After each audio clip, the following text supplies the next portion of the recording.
嗨，欢迎来到扭转乾坤，一个让你看透股市的频道。这里我们将为你讲解马股的大小事。上一支影片我们做了一家家喻户晓的便利商店公司，并介绍与分析了他们未来的大计划。那么今天小编我将会来说一支之前在10大附属股里面有说到的一支股票。这家公司也是与我们的生活息息相关，而且垄断市场，并且以傲人的股息成名。那么开始前，喜欢我们影片的朋友记得订阅、点赞，并把这支影片分享出去哦，好让 YouTube 的演算法能把我们推得更远，让更多人学习马股知识哦。那么小编我所说的公司到底是哪一家公司呢？相信老粉丝们都猜到了吧？没有错，今天我们要说的公司就是 TNB Tenaga Nasional Berhad。相信这家公司也不需要过多的介绍，大家都知道它是做什么的吧？它就是我们马来西亚唯一一家授权售卖电流的公司，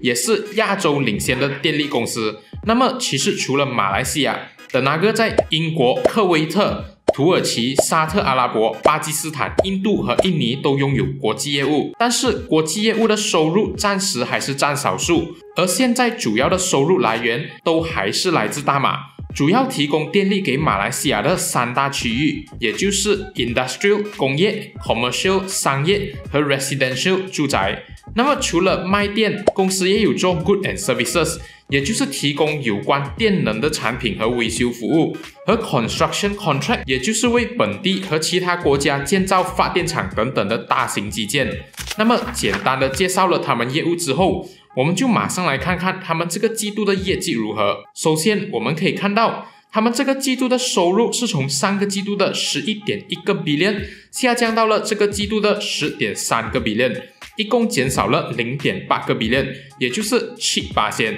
至于盈利方面，则是从上个季度的1个 billion 上升到了 1.2 个 billion， 也就是增加了 0.2 个 billion， 大约 20% 的增幅。那么盈利率也从上个季度的 9.1% 上升到了 11.7 个%。看到这里，很多人就会感到疑惑了，为什么这个季度Tenaga的收入明明是减少的，为什么盈利却比上个季度高呢？不要担心，这里马上带你深入了解并且解答。首先的原因就是因为这个季度的 operating expenses 减少了，而减少的原因是因为这个季度的发电成本减少。那么相信很多人还不知道马来西亚主要是靠什么来发电的吧？不是水力哦，我们其实还是在使用煤矿和天然气发电的。所以因为疫情的影响，煤矿和天然气的价格也下滑了许多。从Tenaga的报告中我们可以看到，煤矿的价格比起上个季度下跌了 7.3 个%，而天然气的价格则是下跌了 30.2 个%。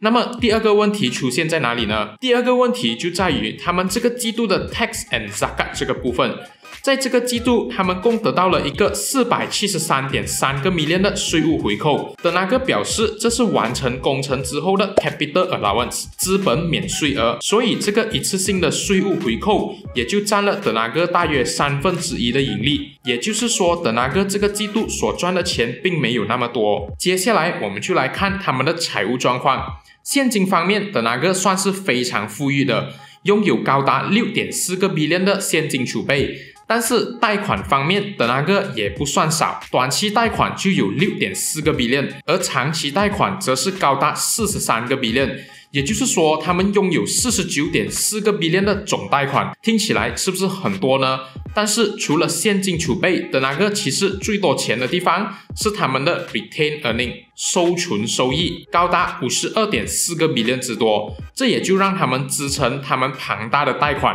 那么相信买入Tenaga的朋友们最关心的事情，除了股价，应该就是股息吧，因为Tenaga以傲人的股息闻名，而且这也是他们留着投资者的一种方式。毕竟他们在马来西亚已经是做完全马的电力市场生意，达到一个饱满的状态了。也就是说，要在马来西亚扩张或者提高盈利已经是不可能的了，所以他们必须要用高股息来留着投资者们。那么他们的 dividend payout ratio 是介于30到60% 之间，而近2年的 payout ratio 更是达到了56和 58.5% 之多。但是这里也别忘了，小编我之前说过的 special dividend，因为德纳格最近2年所发放的 special dividend 就等于了他们整年所派发的 dividend， 这也就是他们在马股2019年和2020年得到最高 dividend yield 的公司的原因。那么明年会不会继续派发 special dividend 呢？这个我们不得而知。